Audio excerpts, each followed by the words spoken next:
Hello ladies and gentlemen, my name is Arcane Static and welcome to MangaBites, where we take new manga that just came out in Japan and boil them down into bite-sized, more digestible summaries, then present them to you before they're even available in English, most of the time. All images and art belong to their respective owners, and any changes to the panel shown are done to prevent copyright infringement. We love you publishers, please don't sue us. Cast your memory back to May 1996, where a group of manga artists called Clamp put out their first chapter of what would become one of the most important and quintessential genre-defining series of all time, Card Captor Sakura. It's a fantastic series with a complex set of characters and a deep plot that isn't just about romance or action, though there's no lack of either. I did a video on it in my main channel, and it still remains one of my favorite series to this day. But then came the day when in June of 2000, the last chapter of the manga was published, and we fans were left heartbroken. Sure, they rounded up the story pretty nicely, and there's a good resolution, but we wanted more. Well, Clamp heard us, albeit 6 years later, and in July of 2016, we got wind of the first chapter in a new series. Let's get started on Volume 1 of Card Captor Sakura, The Clear Cards.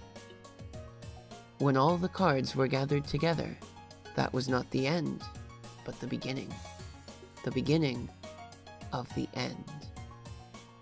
We join our heroine Sakura as she's getting ready to head off to school, having become a junior high school student. Yukito, on whom she'd had a crush, and maybe still does, and her brother greet her on the way out in their characteristic styles, and away she goes. Walking down the path to her school, she reminisces for a moment before Xiaoran, who'd gone back to Hong Kong at the end of the last series, appears in the cherry blossoms. Tomoyo is there too, of course. Xiaoran explains that while he's still figuring a lot of paperwork out, he's transferred to her middle school, so now they can be together again. The three continue onward, but something's amiss with Xiaoran and the bear he's holding. Sakura's been keeping touch with Ariel, who was a kind of villain in the last series, but's now a good friend to both Sakura and Xiaoran, and she updates him on the telephone about how her new classmates are and the like. Xiaoran had walked home with her from school, and they exchanged the bears that they'd made for each other back in the previous run, Xiaoran saying that maybe this bear would like to be with its creator for a while. Sakura looks at the key in the Book of Sakura cards, and mentions that she hasn't used them in a pretty long time now. Her brother knocks on her door to give her a gift that Yukito got her, a little charm in the shape of a spiral wing. That night, she has a dream where she's surrounded in an infinite black void by transparent cards and is faced with someone in a costume that covers their whole body. Who are you? She wakes up and, in a panic, finds that all of her cards have suddenly transformed into those same clear cards she saw in her dream. That day, she goes to see Yukito and Yue, who, spoilers, is Yukito's true form, to tell them about the cards. Yue asks if she can still use her baton, which she demonstrates that she can. They discuss what her dreams could possibly mean, with no conclusion. Yue tells her that you will let Yukito know about the situation once he turns back, and Sakura says she'll talk about it with Xiaoran as well. When she gets to school, she tells Tomoyo and Xiaoran, who thinks that the person in the dream is no coincidence. Tomoyo is more concerned, however, with the return of her ability to make costumes for and film Card Captor Sakura once again. The rest of the school day passes without anything plot relevant, and when Sakura gets home, she sees that she hasn't received any reply to the messages she'd sent to Ariel. Still, she's not too worried. Nothing else weird has really happened yet. When she goes to sleep again, though, that same hooded person in the dream is there, and some magic shards form into a new key, which somehow stays in her hand even when she wakes up. She stares at the key for a second, but then suddenly outside the wind bursts through her window and a great dragon-like beast is seen in the night sky. The key pulls Sakura out her window and into the air, where in front of the beast is the person from her dream again. The key is being pulled toward the mysterious person, but Sakura refuses to let it go. She pulls it back into herself and finds herself back in bed, the key still clutched in her hand. Kara's just as confused as she is. Her dad makes her breakfast and sees her off, noticing that she looks a little tired or worried.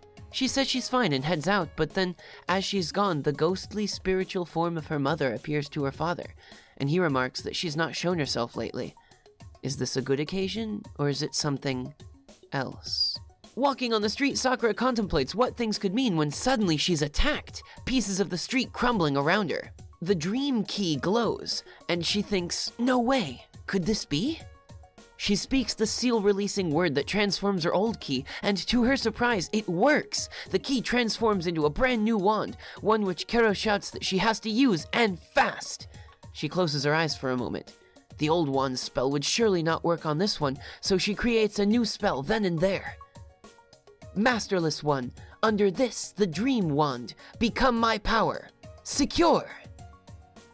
Using this new wand, she captures her first new card, Gale, much in the same way she got her first ever card, Windy.